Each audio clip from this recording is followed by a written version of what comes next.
Hi, everyone. Welcome to another edition of the Law Lounge with Silva with your favorite criminal defense attorney. All right, you guys. So here's the issue. Your child is arrested. What should you do? Okay, whether you hire a private attorney or whether a public defender is defending your child, it's really essential to get everything in order before your first attorney meeting. And what you want to bring, number one, you want to bring grades and your child's school history. No matter how good or how bad it is, you definitely want to make sure that the attorney understands what your child's growth has been while they've been in school. And remember, the attorney represents your child. A criminal defense attorney has a confidentiality agreement with your child, and they can't do anything to hurt the interests of your child. So what that means is you can share the good, the bad, and the ugly, and the attorney cannot disclose it to hurt your child in any capacity.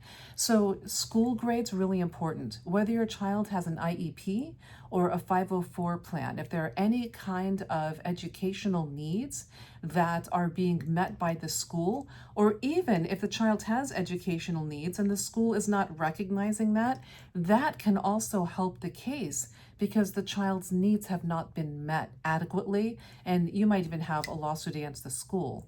The next thing you want to bring is character letters. Anyone that notes that child and the character of your child should absolutely submit character letters. Now, when your child's arrested, it could be an embarrassing situation where you won't want to tell people exactly what happened, but let those loved ones know that you just need a letter of character to show how good your child is, and you don't have to disclose the specifics behind it. You can just say that your child made a mistake. But character letters are imperative because it shows that your child has deep community links to the community and that people see that your child is more than the mistakes that they made. And the last thing that you want to bring, absolutely, has the child seen a therapist or anybody about mental health issues? Were they diagnosed with anything? Are they on medication? Were there any issues in childbirth? All of these are essential because the court has sympathy for a child with any kind of mental health needs or any issues like health concerns, brain development. All of that can really help the court in distinguishing whether the child is just a bad kid who's acting out or whether there's something deeper, where the child maybe doesn't make decisions properly because of an issue in brain development.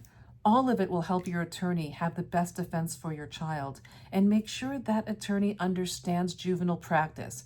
Because as I said in videos before, juvenile practice is very different from adult practice. So you want to make sure that your attorney understands the ins and outs of juvie practice. All right, you guys, please take care and let me know if you have any questions.